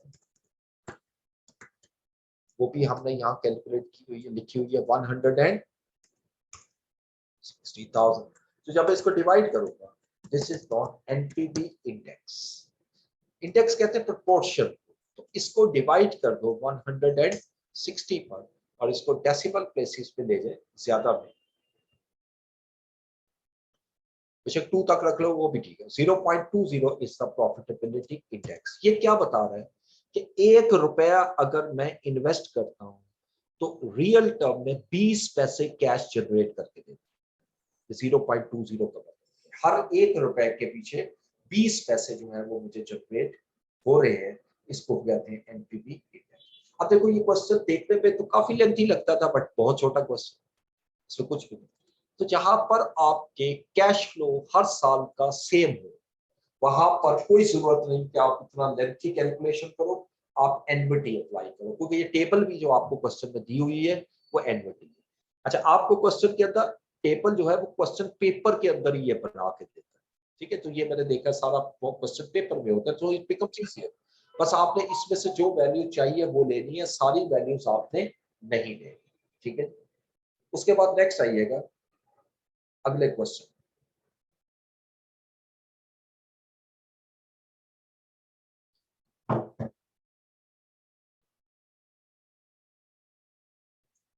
जी, क्वेश्चन नंबर 3 देखें।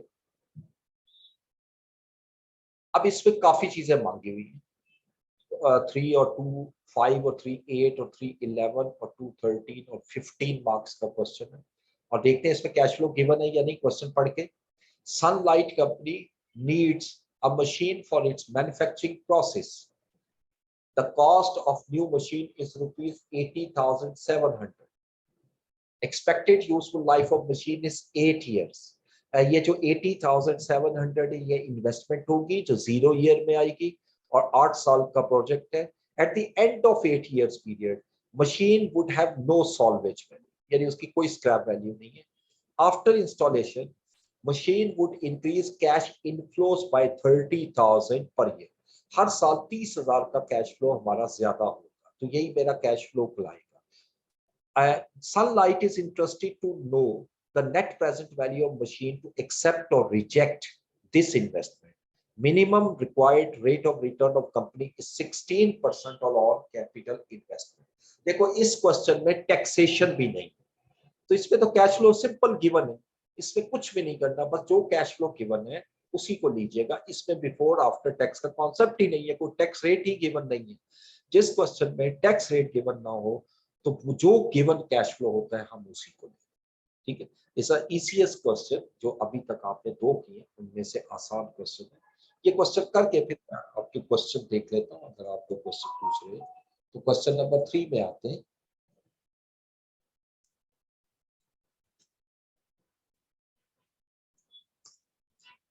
That is Sunlight Company.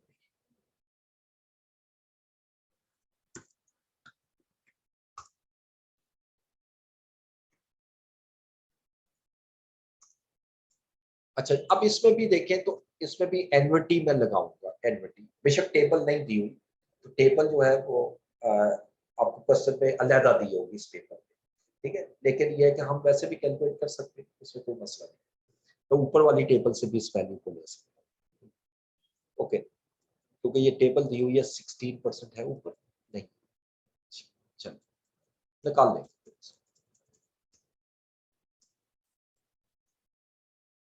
अच्छा जी, तो उसी तरह आइएगा 0 ईयर में।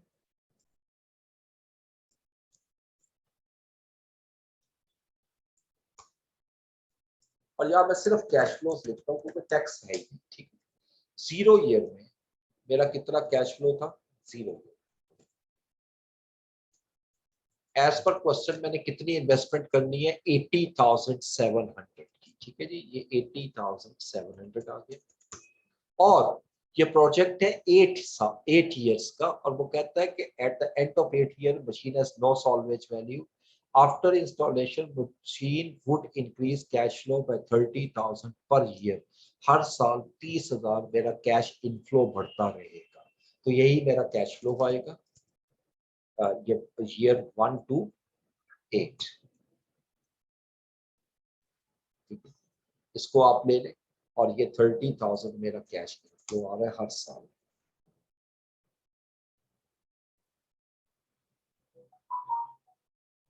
ओके, अब इसको लेस करने के बाद अब मैंने जो जो कैलकुलेट करना है वो कैलकुलेट कर ले। तो पहले वो कहते हैं NPV of the machine, NPV निकाल। एनपीवी के लिए मुझे प्रेजेंट वैल्यू फैक्टर चाहिए, और कितने परसेंट पे वो कह रहे हैं, 16%। Present value factor at 16%। देखो 0 ईयर का तो आपको पता है 1 होता है, 8 ईयर का फैक्टर लेने का जो फार्मूला है वो भी मैं लिख देता हूँ, वैसे फार्मूला भी लिख देता हूँ एनवीटी का, ठीक है। Present value of NVT,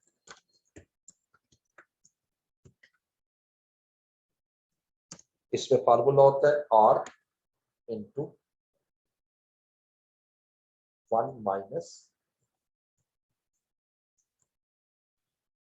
1 plus small R raise to power n और होल डिवाइडेड बाय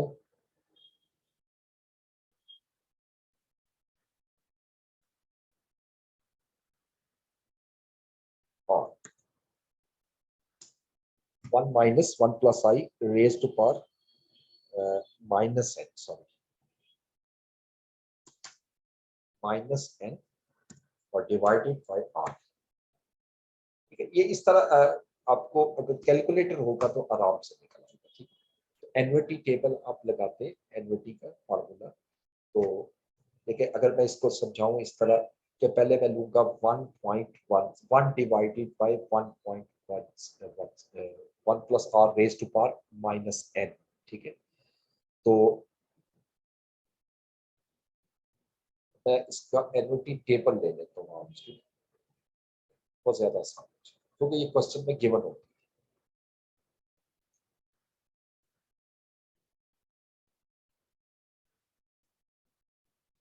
तो मेरे पास इसमें कैलकुलेटर है। Anyone who can calculate from the calculator, आपके पास कैलकुलेटर होगा साइंटिफिक, इसमें से अगर कोई कैलकुलेट कर सकता है तो 16% पे जरा कैलकुलेट कीजिए।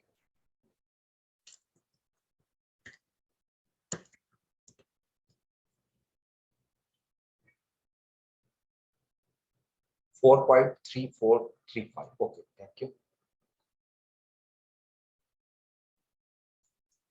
4.3435, ठीक है।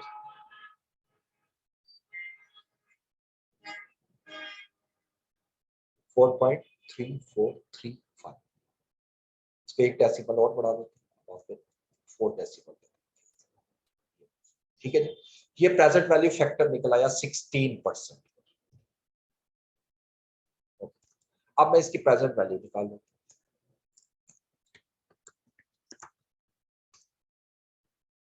80,700 को मल्टीप्लाई किया 1 से और 30,000 को मल्टीप्लाई किया 3.433435 से।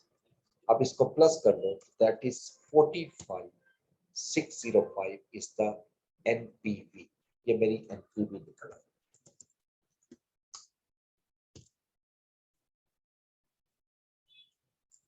ठीक है। अच्छा दूसरा वो लिखता है कैलकुलेट पे बैक।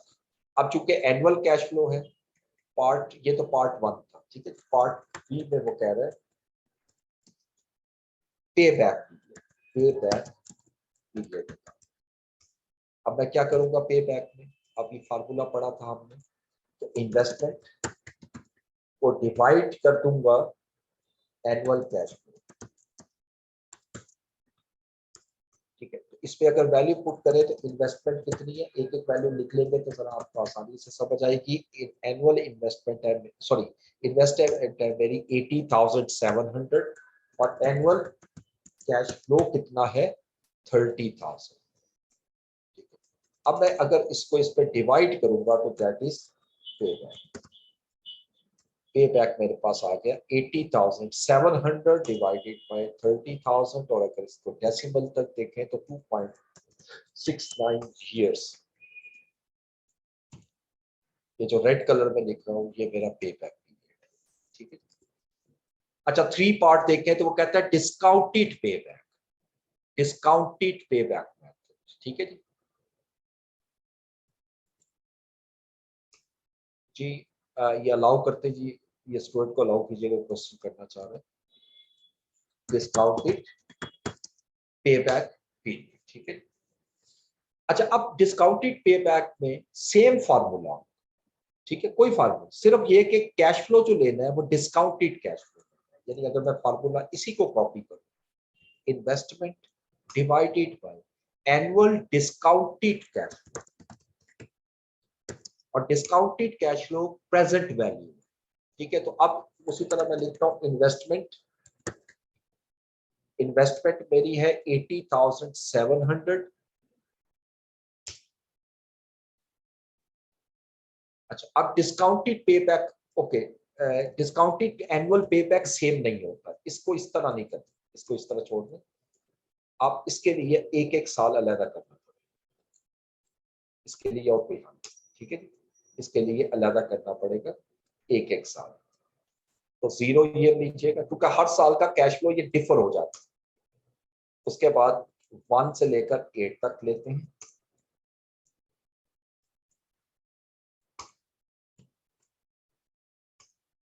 ये 1 से, ठीक है। और हर 0 ईयर का कैश फ्लो 80,700 और हर साल का कैश फ्लो 30,000।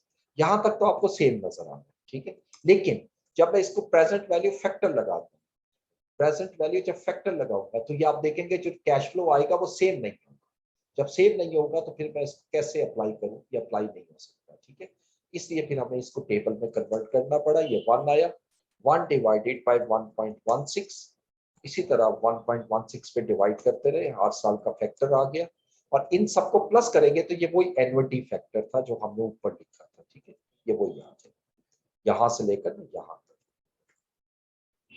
ये अगर मैं प्लस करूंगा तो ये जो ऊपर आपने लिखवाया था 4.344, ठीक है, ये वही फैक्टर आ। अच्छा अब मैं इसको प्रेजेंट वैल्यू में कन्वर्ट कर लेता हूँ, ये प्रेजेंट वैल्यू में कन्वर्ट हुआ। कन्वर्ट होने के बाद इसी को हम डिस्काउंटेड कैश फ्लो भी कहते हैं, डिस्काउंटेड कैश फ्लो। अब मैं एक्यूमुलेटेड डिस्काउंटेड कैश फ्लो निकालता हूं, एक्यूमुलेटेड डिस्काउंटेड कैश फ्लो। अब ये आ जाएगा 80,700, 80,700 प्लस 25,862। इस तरह आप करते जाओगे, ये हम पहले कर चुके हैं इसलिए थोड़ा सा तेजी से किया मैंने। अब इसको सारा कैलकुलेट कर लिया। अब मैंने डिस्काउंटेड पे बैक निकाल लिया, ये डिस्काउंटेड पे बैक पीरियड आ गया। और वही तरीका लगाना है कि जिस साल में पहले साल को छोड़ के जहां जहां माइनस वैल्यू आ रही है 1 लगाते जाए, और जहां प्लस आ रही है वो आपने पढ़ा था जितनी इन्वेस्टमेंट चाहिए उसको जितनी एक्चुअली इन्वेस्टमेंट रेज की है उस पर डिवाइड कर देंगे, तो ये मेरा डिस्काउंटेड पे बैक पीरियड आ जाएगा, विच इज इक्वल टू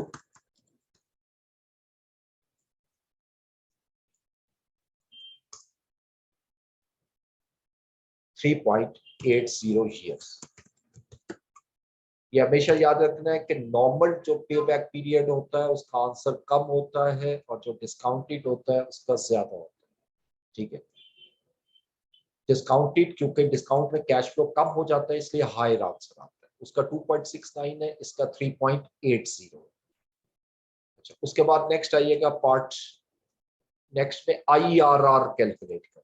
ठीक है, अब IRR के लिए अब हम क्या करते हैं जी, इसी मेथड को फॉलो करेंगे, इसी में IRR निकाल लेंगे, इसी में निकालते हैं। ठीक है, अब IRR के लिए मुझे क्या करना है, बल्कि मैं अगर इसी को कॉपी कर लूं तो अलग ही निकाल लेते हैं, जरा आसान हो जाएगा। इतना हिस्सा हमने कैलकुलेट किया हुआ, राइट। अब मुझे एक ऐसी एनपीवी चाहिए जहां पर एनपीवी नेगेटिव हो जाए। अच्छा, अब ये 16% पे पॉजिटिव है, अब मुझे कितने परसेंट लूं तो नेगेटिव होगा, इसके लिए मैं एक एस्टिमेट लगाता हूँ, रफ एस्टिमेट। और वो वही मेथड मैं यूज कर रहा हूँ जो मैंने पहले किया था। आप छोड़ दो उस मेथड को, चले वैसे ही ट्रायल एंड एरर बेसिस पे लगाते हैं। मैं इसको 30% पे ले जाता हूँ। तो प्लीज जिनके पास कैलकुलेटर है, आपने पहले भी कैलकुलेट किया, जरा अब 30% पे एन्युटी फैक्टर बताइएगा क्या, 30% पे एन्युटी फैक्टर।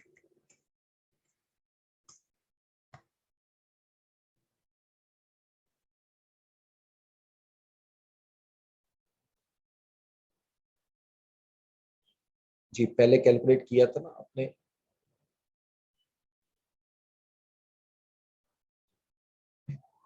2.9247, 2.9247। अब ये फैक्टर आ चुका है। अब मैं क्या करता हूँ जी, इसको मल्टीप्लाई करता हूँ और दोबारा प्रेजेंट वैल्यू निकाल लेते हैं। अब इसको 80,700 को इससे मल्टीप्लाई किया और 30,000 को मैंने इससे मल्टीप्लाई किया। अभी भी देखो ये पॉजिटिव है, तो ये यानी स्टिल पॉजिटिव आ रहा है। 30 से भी ऊपर चाहिएगा और इसको 35% पे ले, 35% पे जरा कैलकुलेट कीजिएगा एन्युटी फैक्टर। तो देखो ये ट्रायल एंड एरर लगाना पड़ेगा इसमें, इसमें मैं लगा सकता हूँ, इतना टाइम होता है हमारे पास एग्जाम में कि इसको मैं लगा सकता हूँ। अब मैं ये ले रहा हूँ 35% पे, जरा दोबारा कैलकुलेट कीजिएगा, 2.5982, 2.5982। अब ये नेगेटिव वैल्यू है, ठीक है जी। अब ये नेगेटिव, ये दूसरी एनपीवी निकल आई, एक पॉजिटिव और एक नेगेटिव। अब उसी तरह मैं 4 वैल्यूज लिखता हूँ। लेकिन मुझे ए चाहिए, अगर मैं इसी को कॉपी करूं और मैं यहां से वैल्यूज उठाऊं, ये फार्मूला भी दोबारा ले आऊं, जो फार्मूला लगा हुआ है खुद ही कैलकुलेट कर देंगे, लेकिन मैं समझाता जाता हूँ सर। देखिए हमें करना क्या है, ये फार्मूला है, ए लेना है लो रेट। अब देखिए मैंने 2 रेट लिए हैं, एक लो रेट एक हाई रेट। जो ए है वो लो रेट है, वो है 16%। फिर मुझे चाहिए हाई रेट बी, और बी हाई रेट है वो 35% है। यानी ए वो रेट है जिसपे एनपीवी पॉजिटिव है, बी वो रेट है जिसपे एनपीवी नेगेटिव है, और इवन बी माइनस ए भी मैंने कैलकुलेट कर लिया, ये जो फॉर्मूले में बी माइनस ए आर। अब एन ए चाहिए, एन ए ये देखिए खुद ही उसने उठा लिया 49605 और एन बी जो है वो 2754 नेगेटिव वैल्यू। तो एक वैल्यू एन ए और एक N A plus N B जो है ये वैल्यू आ गई। अब इसको मैंने कैलकुलेट किया तो ये 34% जो है वो मेरा IRR रहा, यानी 34% पे मेरी NPV 0 हो जाएगी। सो IRR इज 34%। तो एक्सेल पे तो मैंने बड़े आसानी से निकाल लेता हूँ, ये चीज कोई मुश्किल नहीं, कैलकुलेटर पे आप निकालो इट बिकम्स इजियर, बल्कि एक्सेल पे तो मैंने एक एक चीज आपके सामने शो की है कि इसकी वैल्यूज क्या है, जो फार्मूले में मैंने पुट कर दी। जब सारी वैल्यूज लिखनी तो ये फार्मूला पुट आप आराम से कर सकते हो। ये तो मैंने अपनी कन्वीनियंस के लिए जरा समझाने के लिए आपको इस तरह लिखा कि इस तरीके से लिख दूं कि आपको थोड़ी सी अंडरस्टैंडिंग हो जाए। ठीक है, अब IRR के बाद नेक्स्ट स्टेप हमारा क्या था जी, प्रॉफिटेबिलिटी इंडेक्स। ठीक है, अब ये प्रॉफिटेबिलिटी इंडेक्स क्या होता है, इसका भी फॉर्मूला देखिए। प्रॉफिटेबिलिटी इंडेक्स, इसका फॉर्मूला होता है present value of cash inflows. जितने कैश इनफ्लो है उनकी प्रेजेंट वैल्यू क्या है, डिवाइडेड बाय इन्वेस्टमेंट। ये प्रॉफिटेबिलिटी इंडेक्स है। ये प्रॉफिटेबिलिटी इंडेक्स आपने यहां से निकालना है जहां से आपने एनपीवी निकाली। देखो जो present value of cash inflow है, present value of cash inflow वो कितना है, ये देखिए ऊपर क्वेश्चन, ये जो 13305 है, this is present value of cash inflow. क्या हर साल मुझे 30,000 कैश आएगा जिसकी प्रेजेंट वैल्यू 130,305 है। ठीक है, और इन्वेस्टमेंट मेरी कितनी है, इन्वेस्टमेंट है 80,000। जब इसको डिवाइड कर दूंगा तो that is not as profitability index. अब इसको डिवाइड कीजिएगा 13305 डिवाइडेड बाय दिस, तो प्रॉफिटेबिलिटी इंडेक्स आ गया 1.61। ये आंसर है प्रॉफिटेबिलिटी इंडेक्स। ठीक है, और आखिर में वो लिख रहा है नेट प्रेजेंट वैल्यू इंडेक्स, ये पहले भी निकाला है हमने पिछले क्वेश्चन में। ठीक है, एनपीवी इंडेक्स भी कहते हैं इसको, एनपीवी इंडेक्स, और इसका फार्मूला मैंने लिखा था एनपीवी डिवाइडेड बाय इन्वेस्टमेंट। सिर्फ एनपीवी डिवाइडेड बाय इन्वेस्टमेंट। तो मुझे यहाँ दो चीजें चाहिए, एक एनपीवी चाहिए और एक इन्वेस्टमेंट चाहिए। इन्वेस्टमेंट तो चले ये लिखी हुई है 80,700 है, और एनपीवी जो है वो हमने ऊपर कैलकुलेट की थी, एनपीवी इज 49,605। अब इसको जब डिवाइड करूंगा तो दैट इज एनपीवी इंडेक्स आ जाएगा, एनपीवी इंडेक्स।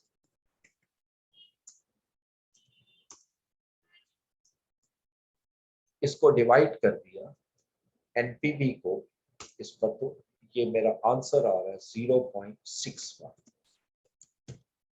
अच्छा, अब इन दोनों में जरा एक चीज मैं आपको बता दूं, ये जो 1.61 आ रहा है ये बता रहा है कि 61% ज्यादा कैश फ्लो जनरेट हुआ है इन्वेस्टमेंट से। यानी 1 जो है ओरिजिनल इन्वेस्टमेंट होती है, 0.61 उससे हायर होता है, और एनपीवी प्योरली हायर शो करता है। यानी इसमें से अगर मैं 1 माइनस कर दूं ना प्रॉफिटेबिलिटी इंडेक्स में से, तो वो एनपीवी इंडेक्स बन जाता है। ये बेसिक इसमें डिफरेंस है और इसमें कोई फर्क नहीं। ठीक है, आप क्वेश्चन देख लेते हैं।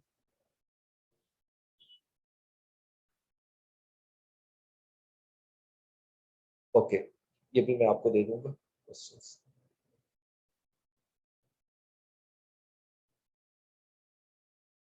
अच्छा, क्वेश्चन 1 और 2 में अगर रिड्यूसिंग बैलेंस मेथड कहा गया हो तो कैसे कैलकुलेट करें, ये जरा लेंथी काम होता है, मैं कर देता हूँ आपको। इसी क्वेश्चन को लीजिएगा, डेप्रिसिएशन, ठीक है, जहां हमने डेप्रिसिएशन निकाली, इसी मेथड को मैं लाता हूं।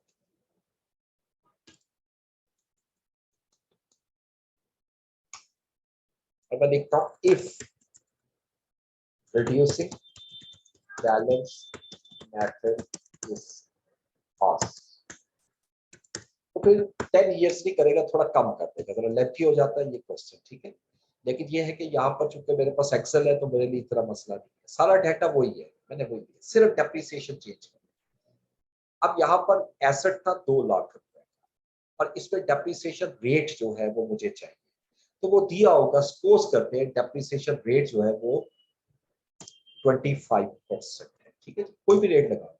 तो पहले साल की रिड्यूसिंग बैलेंस में आपको डेप्रिसिएशन निकालनी आती है ना, मैं यहाँ पे लगा निकाल के दिखा देता हूँ, डेप्रिसिएशन अंडर रिड्यूसिंग।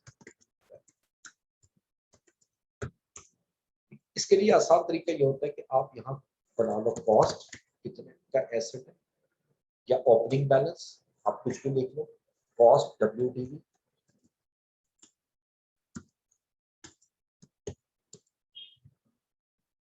उसके बाद आप लिख लें डेप्रिसिएशन जो मैंने निकाल दी है, और फिर WDV क्लोज, ये क्लोजिंग। पहला साल अगर मैं यहां से चलूं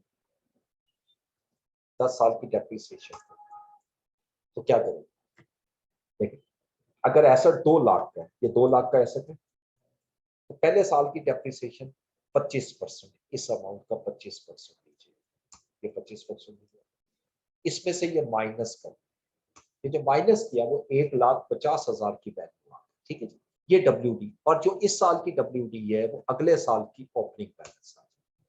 नेक्स्ट ईयर डेप्रिसिएशन 1,50,000 पे ले गया, 37,500, ये 1125, फिर इसी तरह 112500 ली, और फिर इसकी डेप्रिसिएशन ले ली 25%, और ये वैल्यू निकल। अब मैं अगर इसको लेके चलूं, तो मैंने तो फार्मूले लगाए हुए आखिर तक, तो ये देखिए ये डेप्रिसिएशन, सिर्फ आखिरी साल में एक चीज देखनी है, जितनी डेप्रिसिएशन होती, क्योंकि इसकी रेजिडुअल वैल्यू नहीं, अगर रेजिडुअल वैल्यू ना हो, जितनी डेप्रिसिएशन है आखिरी साल में सारी रिकॉर्ड, ताकि ये जीरो हो जाए, ठीक है।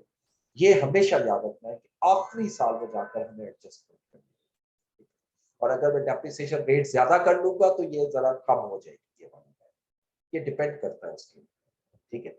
अब ये जो डेप्रिसिएशन आई है वो डेप्रिसिएशन यहाँ ले आई है, और जैसे हमने पढ़ा था कि यहाँ से डेप्रिसिएशन माइनस करनी है, तो ये सारी डेप्रिसिएशन में यहाँ से माइनस करनी है, और उसके बाद ये टैक्स आ गया 50% पे, उसी तरह फिर प्रॉफिट आफ्टर टैक्स मैंने कैलकुलेट कर लिया, और उसके बाद कैश फ्लो निकला, दोबारा डेप्रिसिएशन ऐड कर, सारा कोई चीज, सिर्फ डेप्रिसिएशन की कैलकुलेशन जो है वो आपने इस तरीके से करना, ठीक है, अगर रिड्यूसिंग बैलेंस मेथड क्वेश्चन के अंदर गिवन। अच्छा,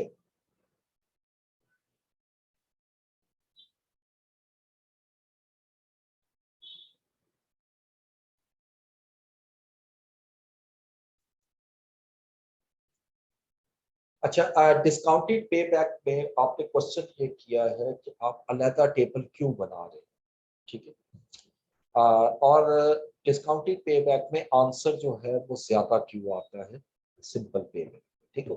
सिंपल पे बैक का मतलब ये है कि जो कैश आपको जनरेट, जो कैश फिजिकली आपको जनरेट हो, जिसको नॉमिनल वैल्यू है, ठीक है, और दूसरी तरफ डिस्काउंटेड कैश फ्लो वो कैश फ्लो होता है जो रियल टर्म में आपको मिल रहा होता है, यानी जो वैल्यू ऑफ मनी कोई पॉइंट ऑफ व्यू से आप उसको मेजर करते हो। देखो अगर मैं आज मेरे पास 100 रुपीज, एक साल के बाद वो फेस पे 100 ही रहेगी, वो अगर मैं बुक में रख लूं, चले इस तरह मैं समझाऊं कि मैं उसको बुक में रख लेता 100 रुपीज, तो एक साल के बाद निकालता हूं तो वो कितने होंगे, एब्सोल्युटली 100 ही होंगे, लेकिन एक साल के बाद उसकी वैल्यू अब 100 के इक्वल नहीं, जिस दिन मैंने रखा था उस दिन जो 100 रुपीज की वैल्यू थी वो ज्यादा थी, और जिस दिन मैं उसको निकाल कर खर्च करना चाहता उस दिन 100 रुपीज की वैल्यू कम है, उसको हम कहते हैं डिस्काउंटेड कैश फ्लो। चूंकि डिस्काउंटेड कैश फ्लो कम होता है इसलिए उसका पे बैक पीरियड हमेशा ज्यादा है, ठीक है। एन्युटी कॉन्सेप्ट, सिंपल एन्युटी में ये होता है कि जहां पर आपका कैश फ्लो इक्वली जनरेट हो, हर साल जो कैश फ्लो जनरेट होता है वो अगर आपका इक्वल होगा तो उसको हम क्या कहते हैं, उसको हम एन्युटी यूज करेंगे वहां पर, ठीक है। अच्छा, सॉल्वेज वैल्यू अगर क्वेश्चन में लास्ट ईयर में गिवन हो, तो रिड्यूसिंग बैलेंस मेथड में डेप्रिसिएशन कैसे लेंगे, ओके। चले इसी क्वेश्चन में हम मैं अज्यूम करता हूं कि सॉल्वेज वैल्यू जो है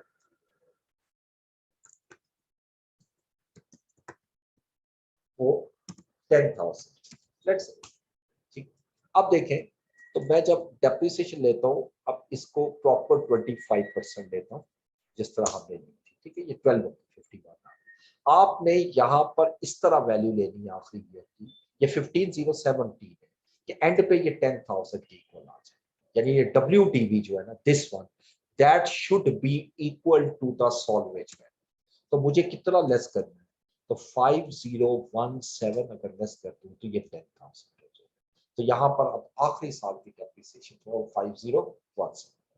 सो ऑलवेज रिमेंबर, जिस क्वेश्चन में सॉल्वेज वैल्यू आ जाए, सिर्फ और सिर्फ आखिरी साल में जाकर उसकी वैल्यू चेंज होती है डेप्रिसिएशन की।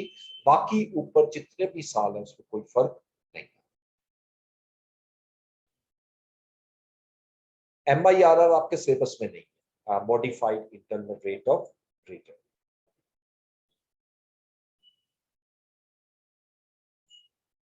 अच्छा, आपने ये पूछा कि फ्यूचर वैल्यू कैश फ्लो कैसे निकालेंगे अगर प्रेजेंट वैल्यू क्वेश्चन में गिवन है। देखो, अगर तो प्रेजेंट वैल्यू गिवन है तो फ्यूचर वैल्यू मुझे निकालने की जरूरत नहीं, ठीक है, क्योंकि हमने सारी कैलकुलेशन करनी ही प्रेजेंट वैल्यू की है। लेकिन फिर भी मैं आपको बता देता हूँ, अगर फ्यूचर वैल्यू अगर आपने कैलकुलेट करनी है तो फ्यूचर वैल्यू के अलग टेबल है, ठीक है। उस टेबल के थ्रू आप उसकी वैल्यू लोगे, मल्टीप्लाई करोगे तो फ्यूचर वैल्यू में कन्वर्ट हो जाए। बस इतना सा फर्क है।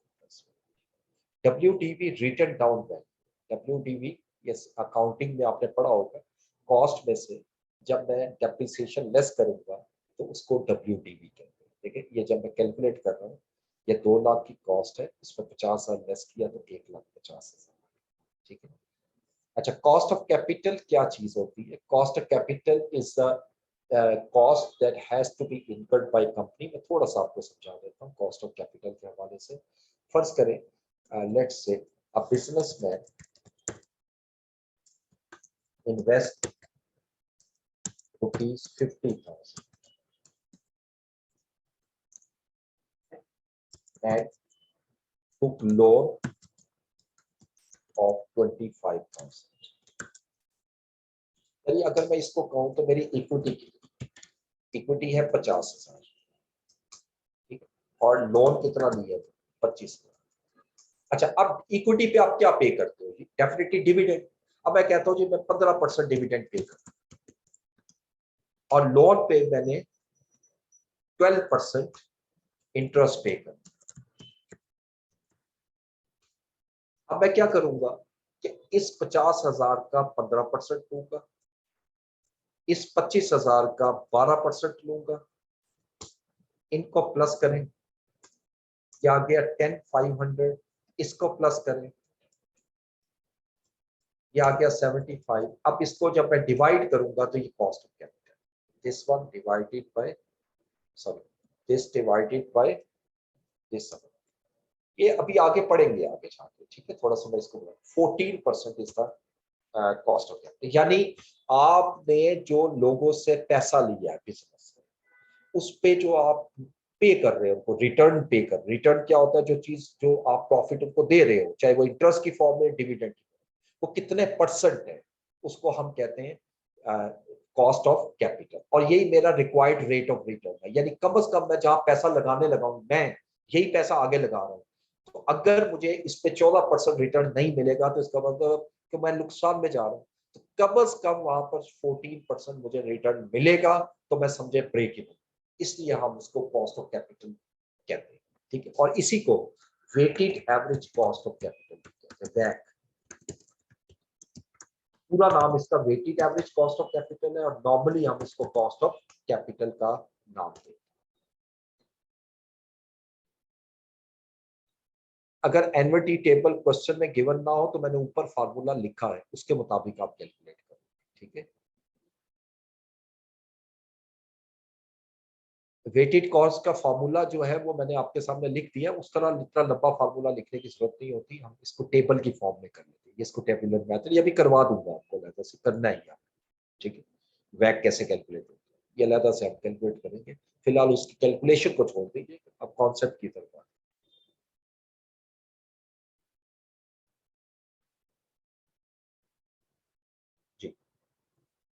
ठीक है। तो इसमें बेसिकली आपने इन दोनों को मल्टीप्लाई करना है। 50,000 पे मैंने जो डिविडेंड पे करना है 7.5, और 25,000 पे मैंने 3,000 पे। सिंपल सी लॉजिक सेम में रखिए।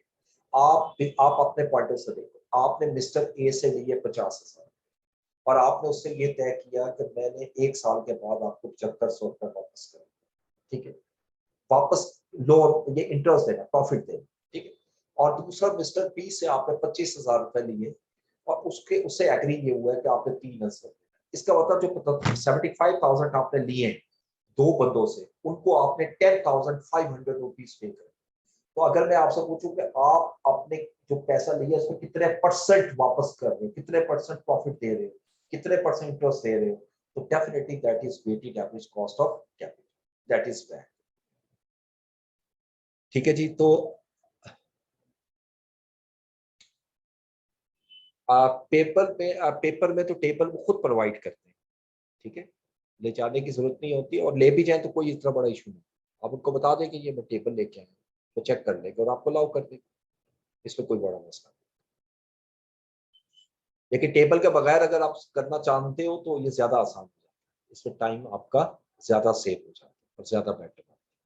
अच्छा, आप जरा, मैं थोड़ा सा डिस्कशन कर रहा था कि क्योंकि सिर्फ मेरे पास 1-2 मिनट है, नेक्स्ट हमने क्या करना है। देखिए, अब हमारी नेक्स्ट क्लास है, अभी ये कुछ क्वेश्चन हैं इसमें। क्वेश्चन नंबर 4 खासतौर पे काफी लेती है, 5 है, उसके बाद छोटे छोटे क्वेश्चन, ठीक है। एक तो हमने एक क्लास अभी और रखनी है इन क्वेश्चंस पे, नेक्स्ट जो क्लास होगी वो इंशाल्लाह इन्हीं क्वेश्चंस को हम आगे कंटिन्यू करेंगे। आपने ये काम करना है, खुद भी सॉल्व करने की कोशिश करनी है, और जो क्वेश्चन आपको प्रॉब्लम आ रही है वो हम क्लास के अंदर डिस्कस कर सकते हैं, ठीक है।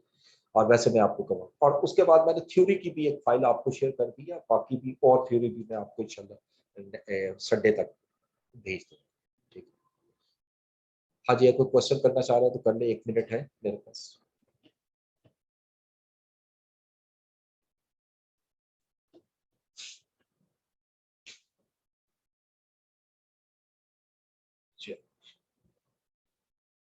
ओके जी, फिर ठीक है जी, नेक्स्ट टाइम इंशाल्लाह मुलाकात होती है। Thank you so much. Allah Hafiz.